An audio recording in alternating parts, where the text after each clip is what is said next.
May. Haley, I am so weird about the beginning of months. Like I love the first week of a new month because this is me. I always wonder if this is the month where I'm going to see God like move in a really powerful way or answer some prayer I've been praying. So every time I start a new month, I'm like cloud nine, super hopeful. The world's about to be my oyster and going to change. How are you feeling? What are your thoughts? Do you have any predictions on May? Good month, bad Ooh. month? I think it's gonna be a good month. I think I'm Mm. like, ooh, it's May. That means like summer's almost here. So I think I'm really excited about that. So my hopes are high. Your hopes are high. My hopes Yeah. are high too, as they are the first week of, but then talk to me mid-May. Talk to me mid-May. We're gonna Three, circle back. yeah. And then all of a sudden, I'm like, okay, we're going to hold out June's my month. Everything's going to change in June. Haley, what are we talking about today? So today we're asking the question, what could I be getting wrong about my depression? Have you ever dealt with depression? Oh, me? So clinical depression? I don't think so.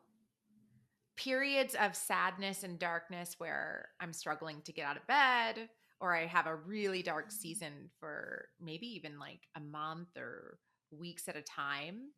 Yes, Hmm. absolutely. But we'll talk about this when we do the define the term. I wouldn't classify it as depression because, in general, depression as a mental health diagnosis requires long term status and intervention.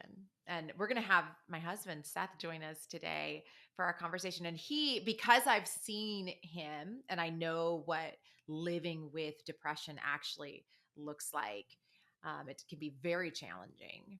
And so I wouldn't say that I've had clinical depression, but I am so honored for you guys to hear and meet my husband, Seth. He's getting his PhD in counseling and he teaches at a college, but a lot of his life has been marked by grief.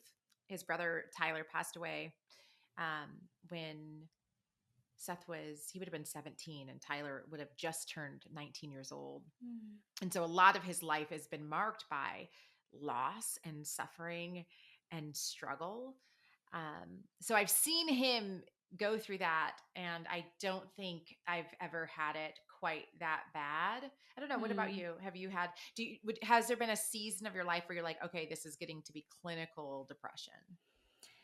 I have not personally dealt with depression. I have seen people I care about go Yeah. through it, and I know how heavy and isolating it can be. So I definitely have a lot of empathy for it, but I have never personally dealt with it. Yeah, but I'm sure. I mean, I'm sorry, like, I'm sure you've had maybe weeks at a time, or For no? sure. Okay. Yeah. Yeah, for sure. Especially I think in the winter time, the Yeah, definitely seasonal seasonal depression. depression. Yeah. Oh my, I'm so glad you brought that up because in Michigan, I Mm, got that all the time in winter yeah. where it would be, yeah, almost the whole winter because it's so gray where I would feel really, really dark. And Yeah. then since being in Texas and I was able to, the sun is always shining, I'm able to run Mhm. through my winter. Yeah. That's actually interesting that you bring that up because I've been Yeah. saying to my husband, like, oh man, this has been the best year for me, like Mm. Yeah. emotionally. And I think it could just be because of the sun. Yeah, it really has an impact. It does. Yeah. It does. Something else that can cause depression or hopelessness or that I can't get out of bed feeling is if you are single. And and some people are Mm. single, obviously I have some of one of my favorite bosses, intentionally single, incredible, like what would you call her, like a boss babe, power woman, just not Yeah. interested in she just was not interested in partnership. For her career was super important and that's where she felt whole and loved Mm. pouring her life into that. But if you are somebody who deeply wants romantic partnership and it's been a long period of praying and feeling like God's not hearing you, that can create senses of hopelessness or a season of depression for somebody. When it actually, and it doesn't even have to be just singleness, which I want to highlight just because we're going to do a group chat here. But Mhm. I think too, would you agree with this? That like some of the darkest periods of my life are for me like spiritual, where I feel like Mm. I am praying, God, don't you see me? Yeah. praying and like begging and trying, and I'm trying to do the right things, and it just doesn't seem like you're opening this, whatever this thing is that I'm asking you to move.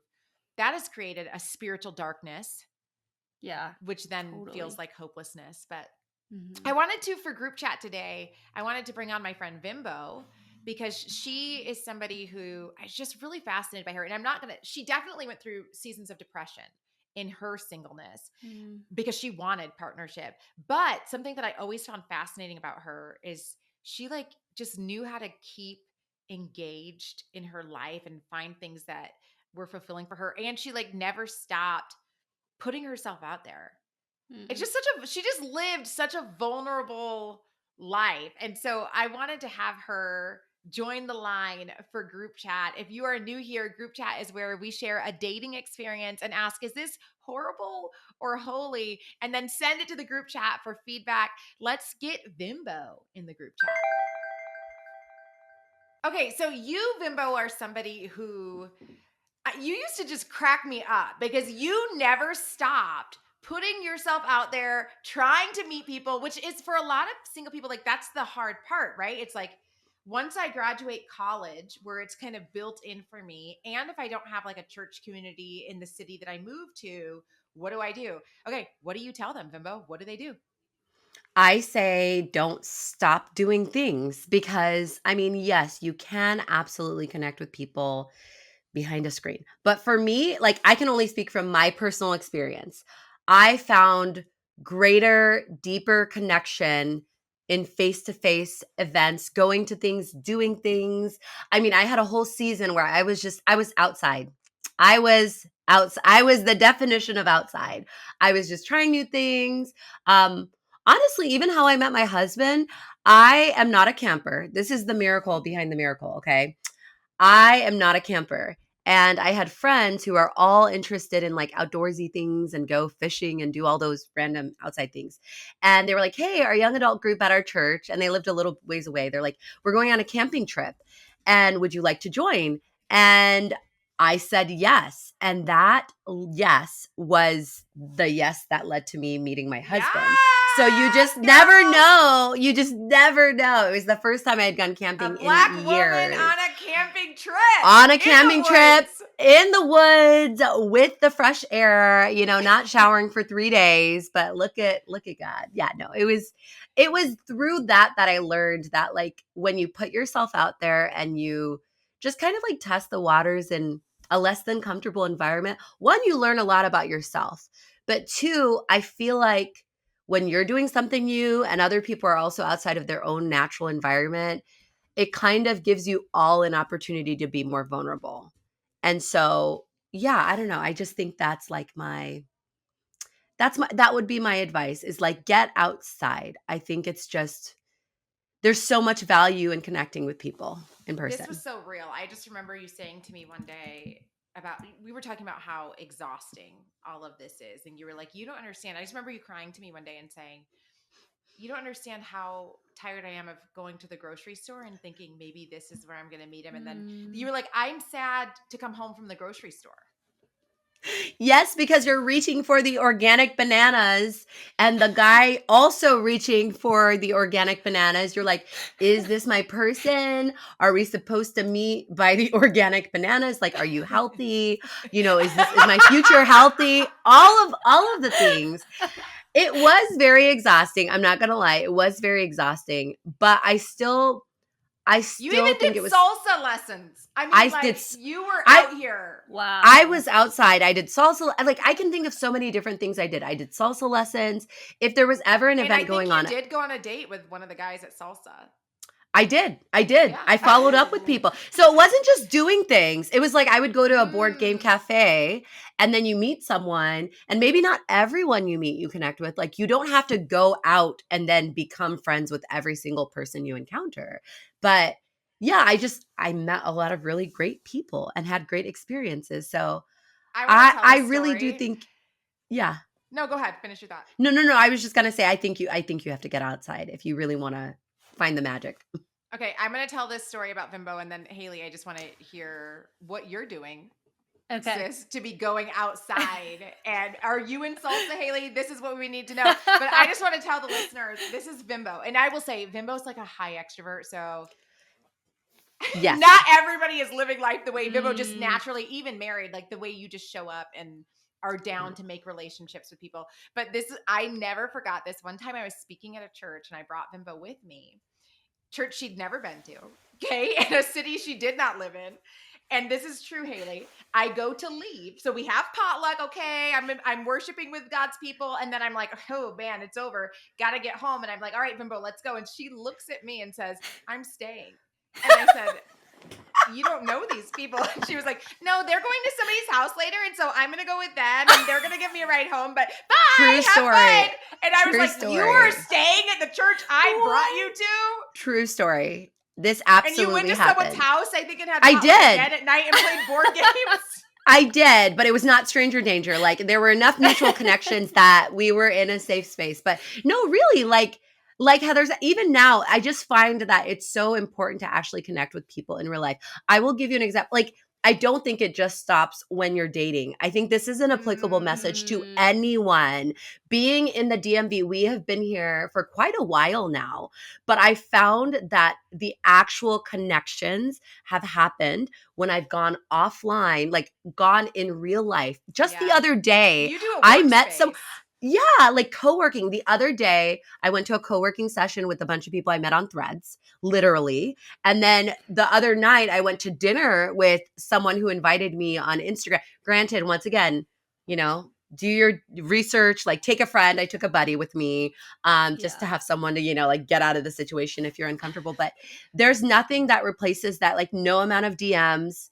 It's just like, I think we as humans were meant to connect in person consistently. Yeah. And have a tribe. So okay, so that said, Haley, what are you doing, sis? What are you doing to be out here, outside in these streets, making sure that you are making yourself available to meet new people?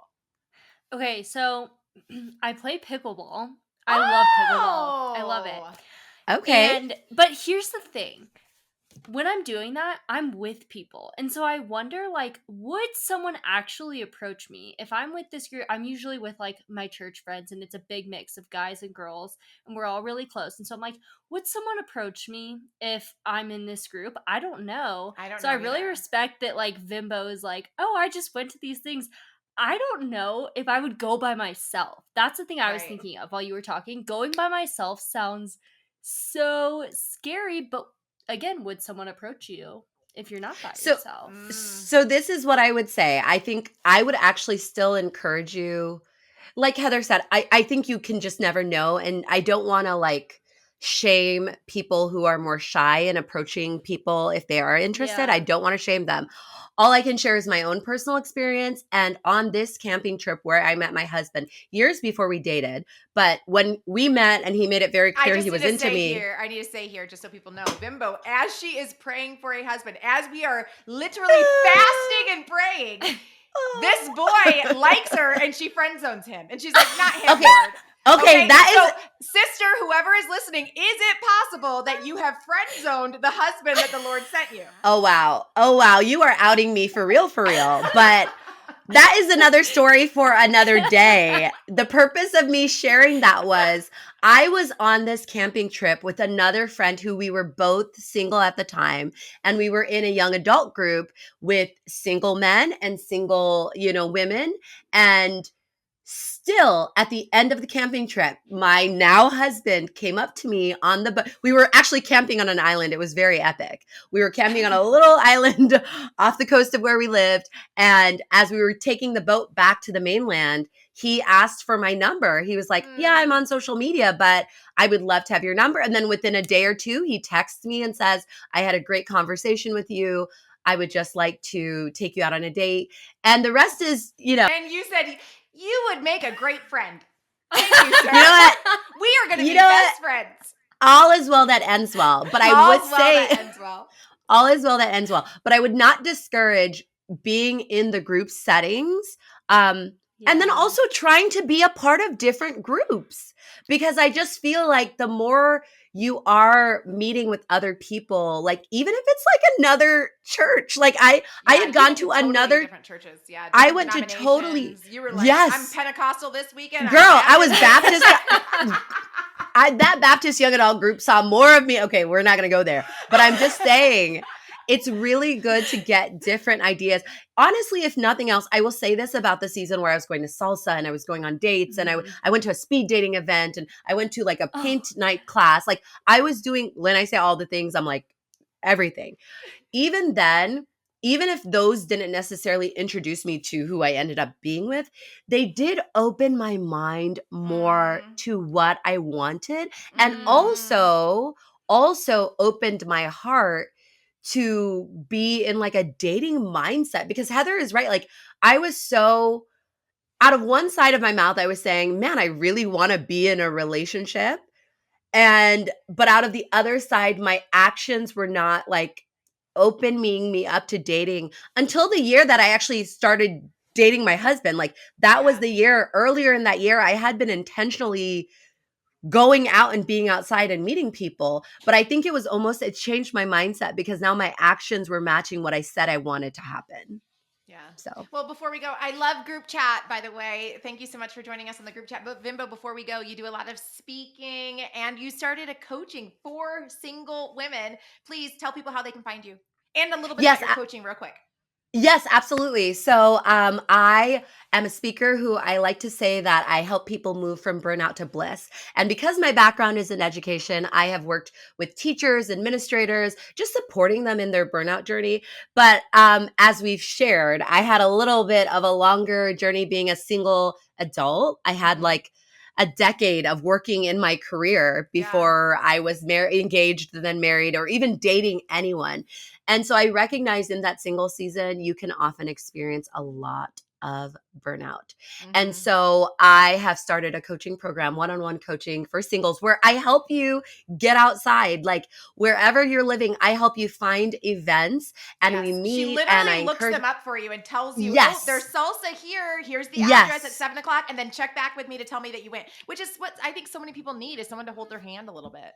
Yes, exactly. Because I truly believe that you shouldn't wait to start living when you're in a relationship or when the next phase of your life comes. So, my ministry, this coaching, is called Your Single Spark, because I want to help you find your single spark, because it exists right here and right now. So, you can find me on all of the platforms on Instagram, Facebook, Threads at Your Single Spark.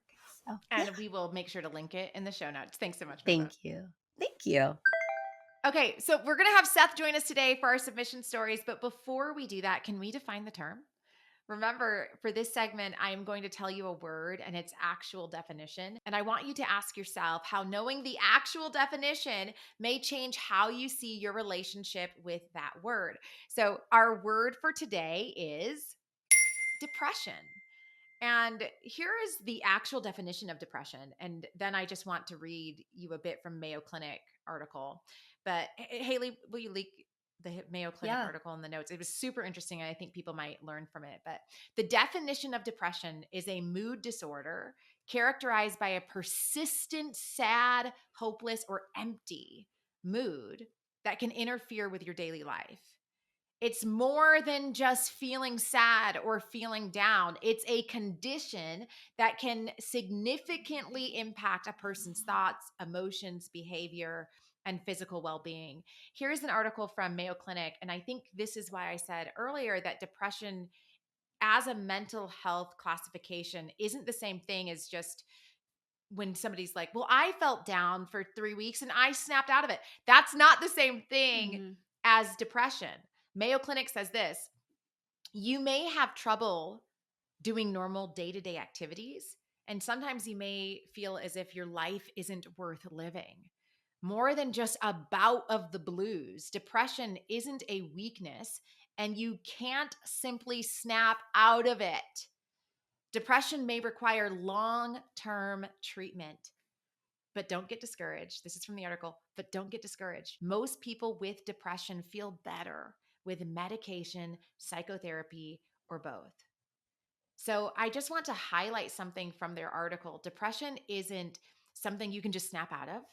It's not about, oh, why won't my son or my daughter or my boyfriend or my husband or my sister, like, why won't they just have positive thoughts? Or why can't they just be more faithful? This is an actual brain chemistry issue that may require long term treatment, but don't be discouraged because it is treatable.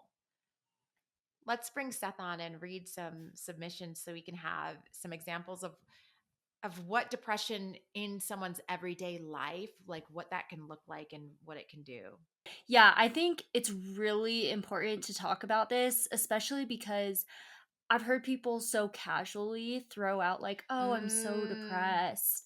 And I just, that frustrates me because it overlooks the reality of wow. what clinical depression actually is. And like you Yeah. said, there is a big difference between feeling sad for a day or a week and living with a serious mental health condition.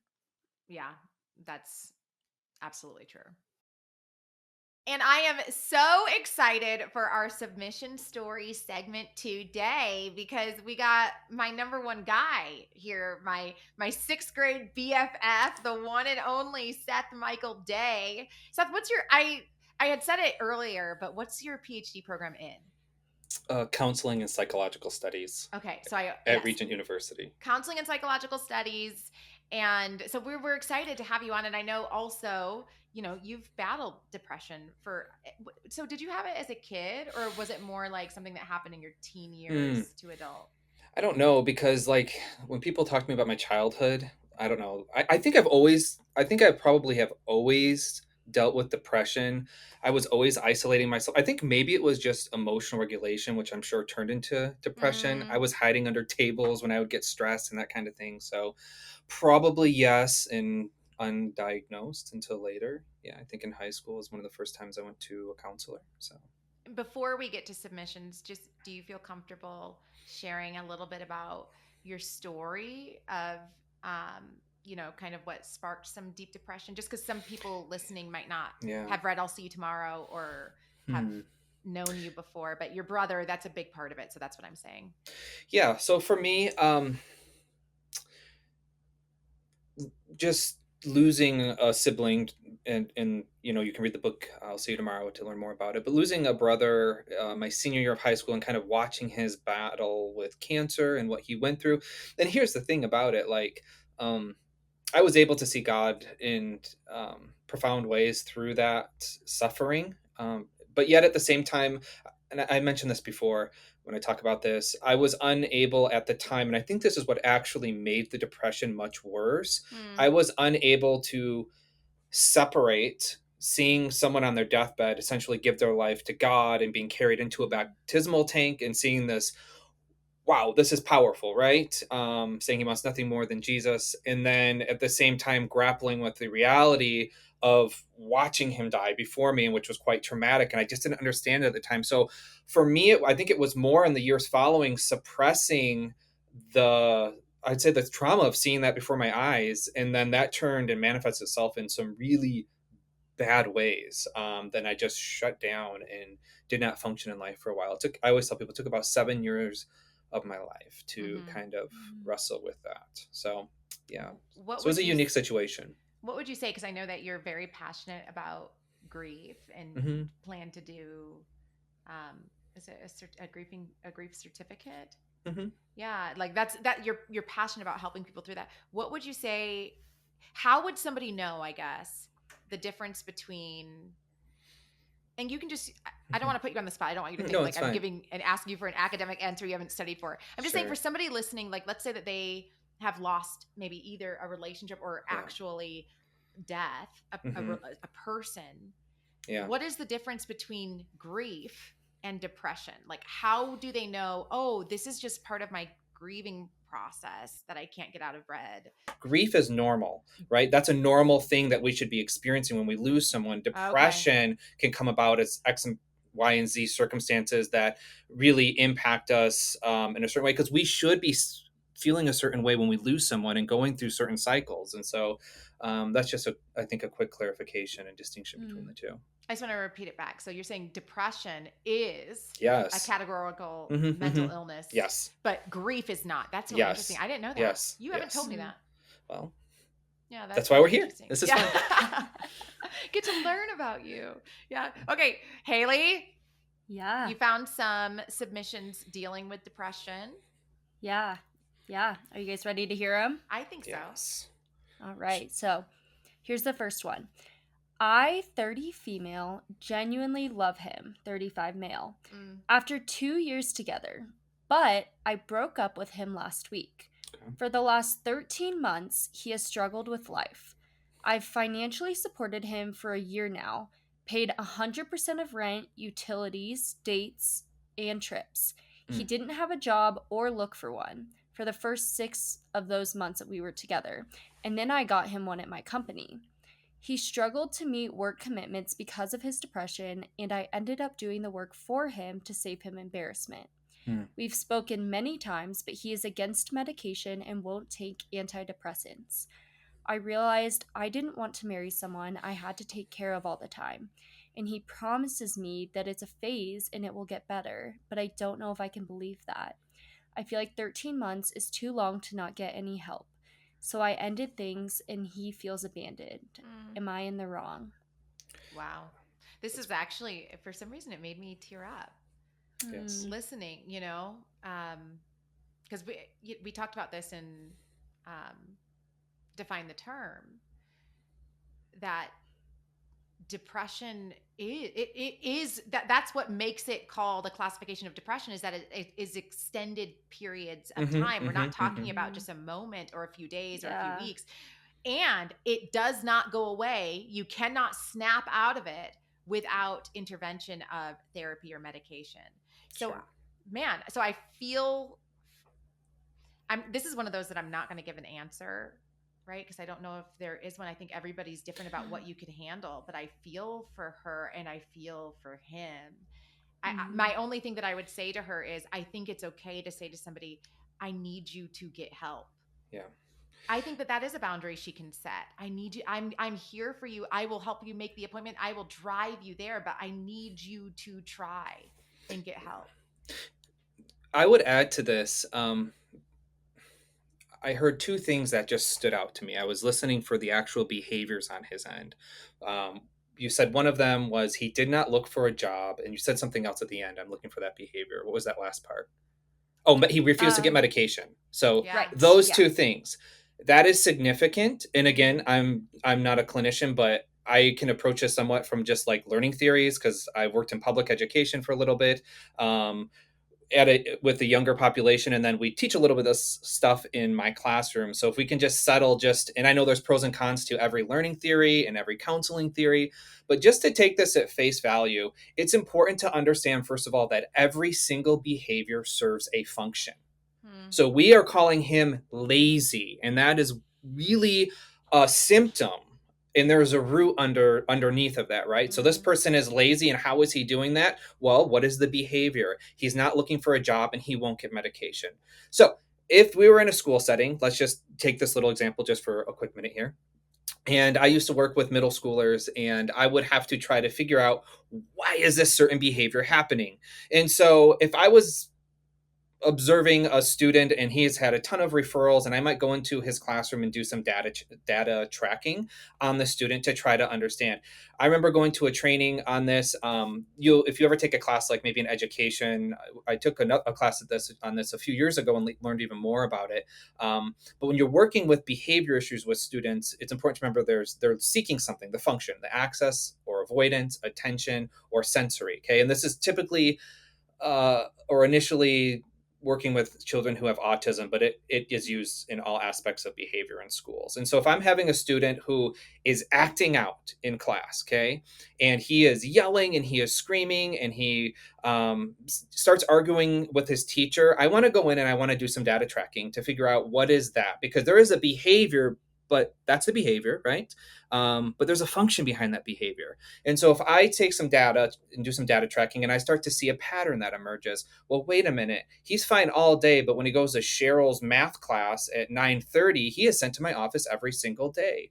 And so he is having a behavior of yelling and being argumentative because he knows that behavior is going to get him sent out of the classroom, right? But really there's like this deep, there's a function, there's something he's trying to get, and he might just be like, we would try to see what the function is, and he might just be trying to avoid that math lesson because during her math class she calls students up to solve a math problem, and as it gets closer to him he gets anxiety because he struggles in math, and so he acts out, and that behavior serves a function. And so his laziness, right, I think that there's a lot more to this. I think that, so yesterday we were teaching on this concept of self-efficacy in my class, and we don't know a lot about these. So what we're doing here, it's kind of a little bit dangerous and a little bit like I don't know to use the word.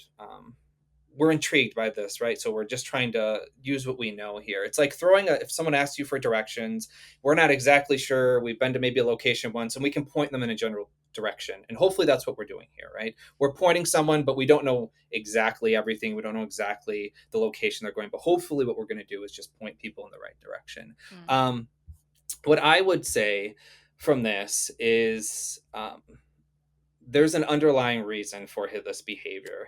And so I was just teaching on this yesterday, self-efficacy. And what is his reason for not, and I'm making a lot of assumptions here, his reason for not wanting to get a job and not wanting to get on medication, right? He's having trouble holding down a job. Clearly, he doesn't have high self-esteem. And my thinking is, well, what if he does these things and then he still fails? He might already feel like a failure, but that is almost a cushion between solidifying how he feels in reality, right? So what if he does do those things? What if he does get the help he needs? What if he does try really hard at work and he fails? Then everything that he's feeling inside is now solidified, right? And he gets that job performance. So it's almost a self-sabotaging in a way. And so what I would say is that this gentleman, and I don't know if this gentleman had a name, but we don't ever say the names. Okay, we don't ever say that. Would make a lot of sense. Yes, that would make a heck of a lot of sense. Okay, Yeah. But we could get, okay, we won't give names. I like to give people names, but we won't do that. So based on this, there's a person named Bandura, and he talks about these 5 ways that we can kind of develop the sense of self-efficacy, when it's really important to understand that this happens typically early in life, right? In childhood, in adolescence. And so that is carried with us. And if we don't develop that, this is kind of sometimes what happens to adults, right? We fail to function and we slip into sometimes depression and things. And again, making a lot of assumptions. I don't know everything about this person. I don't know if there's some loss he went through, some trauma he hasn't told this person about. There could be so many variables that we just don't know. But just based on what we do know, performance experience, maybe he has not had a lot of experiences in his life where he has felt successful. And so the thought of holding down a full-time job could be really scary, right? And so we talked about that fear of failing and solidifying that. And another way that we develop this is through self-efficacy, very simply. So seeing people, when I went back to school, I failed out of college 3 times. And so when I saw a speaker come and do a chapel, Andrew Jose Zuna, Rojas, shout out to Jose Rojas. Yeah, and he showed it. He was, and he was telling his story up front. Yeah. And I failed out 3 times. I was like, oh my goodness, I want to go back to school so bad. I just want to do this, right? And so seeing him up there, I was able to go, wow. Did that make you emotional just now? Yeah, I always get emotional when I talk about it because I share the story in class too. So I get a little emotional on this vicarious experience. Sweet. Yeah. And so I teach a course and it focuses heavily on student success. So yeah, it kind of goes well with my life narrative and I find meaning in it. So, but if they can do it, so can I. So maybe this person hasn't had a lot of people model that for him. Okay. And social persuasion, maybe it's coaching and feedback, as Bandura would explain this. And basically, hey, good job. Well done. You can do this. If you're not getting affirmed early on in life and the self-concept, like, wow, these core beliefs develop in us of I'm worthless, I am a failure. And we have to overcome these through moments of success and positive affirmation. The other one is this imaginal experience, which I think gets hampered of visualizing that he can be a successful worker on the job force because he has not had many experiences of that. And there's a huge risk with that. And we know that the body will always seek safety and comfort right? That's just their natural thing. And so it's really hard, even in situations that might be good and that promote growth and self-awareness and self-development, it might be really hard to take that step out. And so I'm going to give us a solution for this in just a second. But wait, oh well, go Yes. ahead. But we're Okay. almost out of time, so I also want to hear, what do you think as far as, Yeah. is she wrong No, for? I don't think that she's wrong. Oh, Um, I'm interested. uh, I'm surprised by that. I thought you would say differently.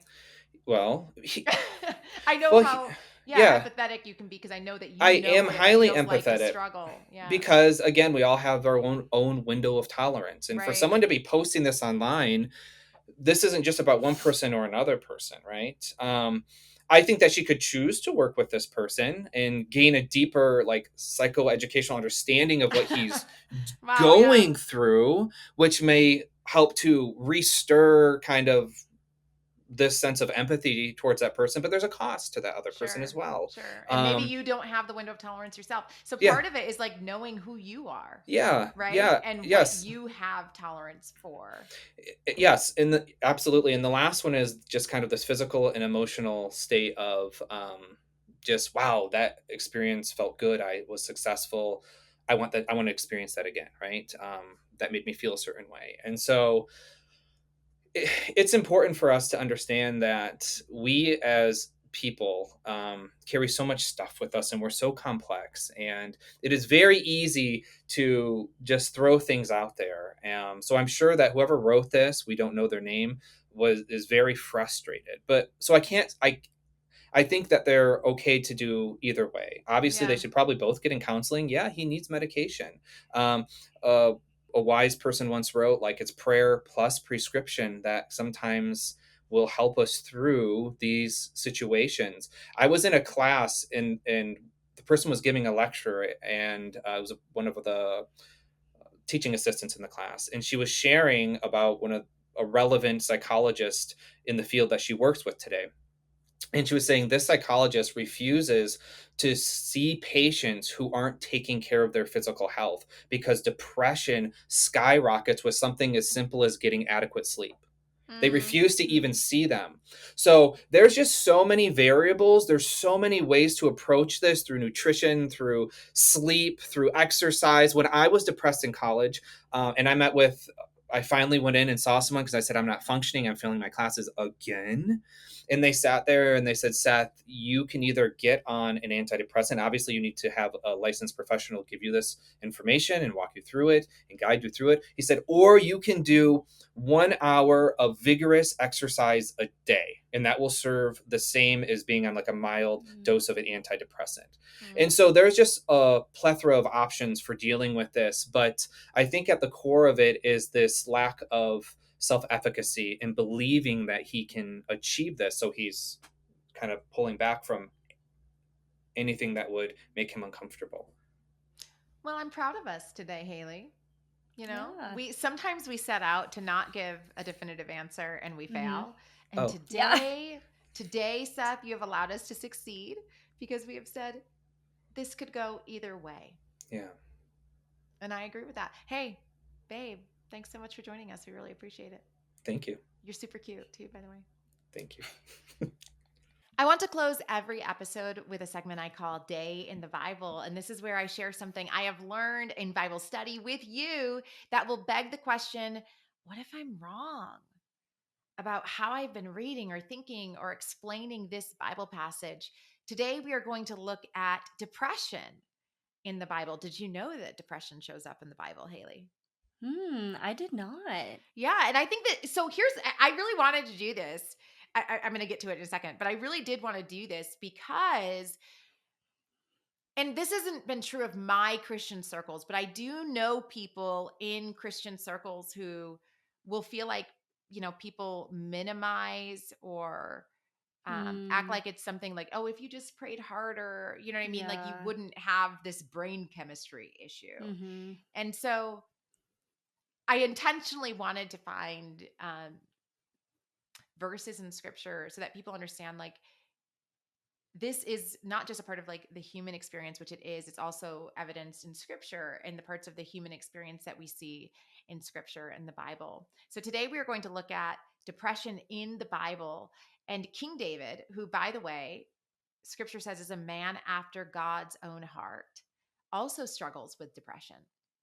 And I am pulling a bunch of this information together from an article with Oak Health Foundation. We will link it for you if you want to look at it. If you just want to see more examples of other people in scripture that dealt with maybe something that you're dealing with or somebody that you care about, you can read the full article in our show notes. But they write this of King David, and I'm just going to read it to you. They say this: King David frequently expresses feelings of deep sorrow and despair in the book of Psalms. In Psalm 6:6-7, King David writes, I am worn out from my groaning. All night long, I flood my bed with weeping and drench my couch with tears. My eyes grow weak with sorrow. They fail because of all my foes.